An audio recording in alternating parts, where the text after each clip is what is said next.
सब फरिश्तों ने इंसान को खुदा का हुक्म और करिश्मा समझकर कबूल कर लिया। गोया माफी मांगने वाले फरिश्ते रहे और माफी ना मांगने वाला शैतान बन गया। अब ये पाकिस्तान तहरीक इंसाफ के बारे में आर्मी चीफ फील्ड मार्शल का माइंड डिस्क्लोज कर रहे हैं सुहेल वड़ाइच साहब, कि वो ये समझते हैं कि जैसे अल्लाह ताला ने कहा कि माफी मांगो और इबलीस ने, शैतान ने माफी नहीं मांगी और बाकी सब जिन्होंने माफी मांग ली वो फरिश्ते हो गए और जिसने माफी नहीं मांगी वो शैतान हो गया। और इस पे उन्होंने कुरान पाक का हवाला दिया आर्मी चीफ ने। अब सवाल यह है कि क्या सारा कुरान पाक इमरान खान और पाकिस्तान तहरीक इंसाफ के खिलाफ उतरा है? क्या कुरान पाक की कोई आयत आपको यह नहीं बताती कि जुल्म नहीं करना, चादर और चार दीवारी का तकद्दुस पामाल नहीं करना, जबरी तौर पे इंसानों को लापता नहीं करना, बेगुनाहों का खून नहीं बहाना, जुल्म जबर और फस्तायत नहीं करनी, ईमानदार रहना है, बेईमानी नहीं करनी, लोगों का मैंडेट चोरी नहीं करना, अमानत में खयानत नहीं करनी, रिश्वत, सिफारिश और चोरों डाकुओं का साथ नहीं देना, गवाही हमेशा सच्ची देनी है, झूठ नहीं बोलना। क्या ये सारी चीजें, हक के साथ खड़े होना, ये सारा कुछ कुरान पाक में नहीं लिखा हुआ? यह पूरा कुरान पाक जो है वो पाकिस्तान तहरीक इंसाफ और इमरान खान के बारे में ही आपने आर्मी चीफ ने सुनाना है लोगों को। अब जब भी कभी वो कुरान पाक का हवाला देते हैं पाकिस्तान तहरीक इंसाफ पे अटैक होता है। अब ये आप गौर करें ना कि इमरान खान इसलिए शैतान है, इनके बकौल, सुहेल वड़ाइच के बकौल आर्मी चीफ कह रहे हैं कि उसने इबलीस की तरह माफी नहीं मांगी और मुराद रास या फैजुल हसन चौहान या अंदलीब अब्बास या फरूख हबीब या और बहुत सारे, परवेज खटक, महमूद खान, ये बहुत सारे बाकी लोग जो हैं जिन्होंने माफी मांग ली वो फरिश्ते बन गए और आप खुदा बन गए। वो तो अल्लाह ताला के कहने पर माफी मांगी थी।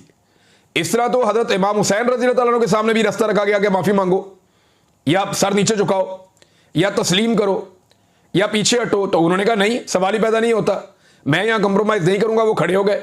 तो दूसरी तरफ से ये मिसाल दी जा सकती है। तो यहां इस्लाम को, मजहब को, दीन को इसके बीच में यूं लेकर आना यह नामुनासिब है। इस वक्त ताकत आपके पास है, आप जो चाहे कर सकते हैं, लेकिन कुरान पाक को बीच में लाकर यह कहना कि एक सियासी जमात और उसके पैरोकार जो माफी नहीं मांग रहे वो शैतान है। अब मैं अगर कुछ सवालात पूछूं कि एक, चलें ये मान लें थोड़ी देर के लिए कि पाकिस्तान तहरीक इंसाफ के लोगों ने गुस्से में आकर जब इमरान खान साहब को गैर कानूनी तौर पर गिरफ्तार करके घसीटा गया और मारा गया, तो तहरीक इंसाफ के लोगों ने गुस्से में आकर कुछ फौजी मकामात के ऊपर अटैक कर दिया, कुछ पुतले तोड़ दिए, कुछ जगह पे आग लगा दी, कुछ तोड़ फोड़ कर दी, कुछ शीशे तोड़ दिए, कोई मोर चोरी करके ले गया, कोई इस तरह की हरकतें की उन्होंने। तो उस पर तो आप कह रहे हैं उन्हें माफी मांगनी पड़ेगी वरना वो शैतान बन जाएंगे, क्योंकि खुदा के कहने पे शैतान ने माफी नहीं मांगी थी। लेकिन क्या किसी डिक्टेटर ने आज तक माफी मांगी है इस मुल्क में मार्शल लॉ लगाने पर? क्या वो फरिश्ते हैं अभी भी? सवाल यह है कि मनशियात से लेकर कलाशनकोफ तक और कलाशनकोफ से लेकर खुद कुछ बम्बार तक मुल्क में कौन लेकर आया? यही डिक्टेटर्स लेकर आए। क्या किसी एक डिक्टेटर ने, जो मिलिट्री डिक्टेटर है, उसने माफी मांगी आज तक? आधा मुल्क तोड़ दिया, उसकी माफी मांगी आज तक? बदतरीन सरेंडर पाकिस्तान की नहीं दुनिया की तारीख में किया, 90,000 कैदी बना दिए, उसकी माफी मांगी आज तक किसी ने? कायदे आजम की बहन को बदतरीन रुसवा किया गया, उसकी माफी मांगी आज तक किसी ने? मुल्क को गैरों के हाथों जो है वो यरगमाल बना लिया गया, किसी ने माफी नहीं मांगी। और गैरों की जंग में पाकिस्तान को धकेल दिया गया, किसी ने माफी नहीं मांगी। डॉलरों की खातिर अपने बेटे और बेटियों को पकड़कर अमेरिका के हवाले किया गया, इस पर किसी ने माफी मांगी? पाकिस्तान में हुकूमतें बनाई अपनी मर्जी से और हुकूमतें गिराई अपनी मर्जी से, इस पर किसी ने माफी मांगी? पार्लियामान पर हमला किया गया, अदलिया पर हमला किया गया, हजारों घरों की चादर और चार दीवारी को फलांग गए, क्या किसी ने माफी मांगी?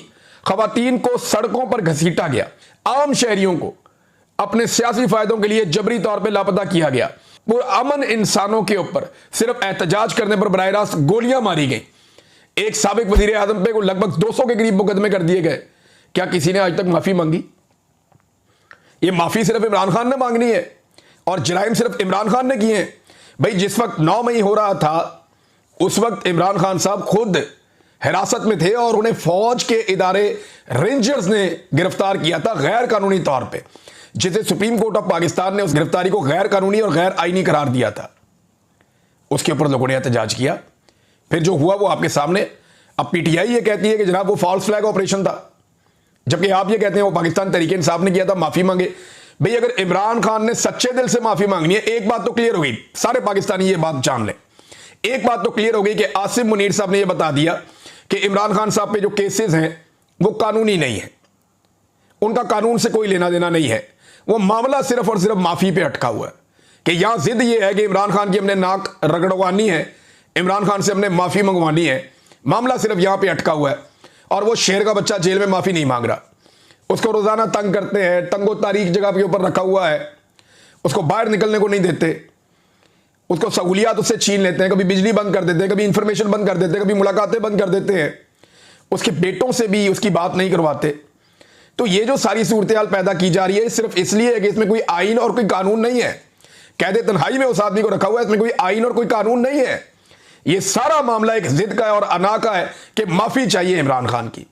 तो अब अपना माइंड डिस्क्लोज किया आर्मी चीफ ने कि सच्चे दिल से इमरान खान साहब माफी मांगे तो तब जाके मामला आगे बढ़ेगा। यानी लुब्बे लुबाब उसका यही है कि सियासी मसालियत का एक ही तरीका है, वरना मुल्क में, और ये सियासत में मुदाखलत की बदतरीन एग्जाम्पल है। आज के बाद अगर DGISPR कहे या कोई और कहे कि फौज का सियासत में कोई ताल्लुक नहीं है, तो कम से कम army chief field marshal Asim Munir sahab का तो बदतरीन ताल्लुक सियासत के साथ है। यह साबित किया किसने? सुहेल वड़ाइच साहब ने, और आर्मी चीफ से मुलाकात के बाद साबित किया कि सियासी मसालियत में भी उनकी डिमांड है कि एक सच्चे दिल से माफी मांगे एक बंदा। तो ये तो सियासत के अंदर बदतरीन किरदार है, इसको कोई कुछ क्या नाम दे। अच्छा, एक और उन्होंने कहा जी कि तब्दीली के बारे में जो अफवाहें फैलाई जा रही है, ये तब्दीली क्या है, इस बारे में कुछ लोग कहते हैं कि आर्मी चीफ को जनाब कोई बना दिया जाएगा सदर पाकिस्तान, कोई कहते हैं जी शायद आर्मी चीफ रिटायर हो जाएंगे तो नया आर्मी चीफ आ जाएगा, तो अलग अलग चीजें। लेकिन उन्होंने कहा तब्दीली के बारे में जो अफवाहें आ रही हैं, हुकूमत और मुक्तदरा का मतलब है एस्टेब्लिशमेंट, हुकूमत और एस्टेब्लिशमेंट दोनों के मुखालिफिन फैला रहे हैं कि जनाब तब्दीली की कोई अफवाह है। देखिए ये तो क्लियर है कि आर्मी चीफ ने एक्सटेंशन लेनी है, और मौजूदा निज़ाम इस कदर बूट पॉलिश कर रहा है कि अगर नवाज शरीफ ने अपने पैरों पे खड़े होने का फैसला ना किया तो ये एक्सटेंशन तो उन्हें देनी पड़ जाएगी। और इसका बंदोबस्त 1 साल पहले ही हो गया था, 3 साल की मुद्दत को 5 साल करने के बाद। खारजा पॉलिसी पे भी आर्मी चीफ ने बात की। अच्छा, ये भी वो डोमेन है जिसके अंदर उनका कोई इख्तियार ही नहीं है, ना आइन इसकी इजाजत देता है, ना कानून इसकी इजाजत देता है कि एक आर्मी चीफ सियासी मामलात में मुदाखलत करे। तो ऊपर जितना मैंने आपको बताया वो सारी सियासी मामलात में मुदाखलत है।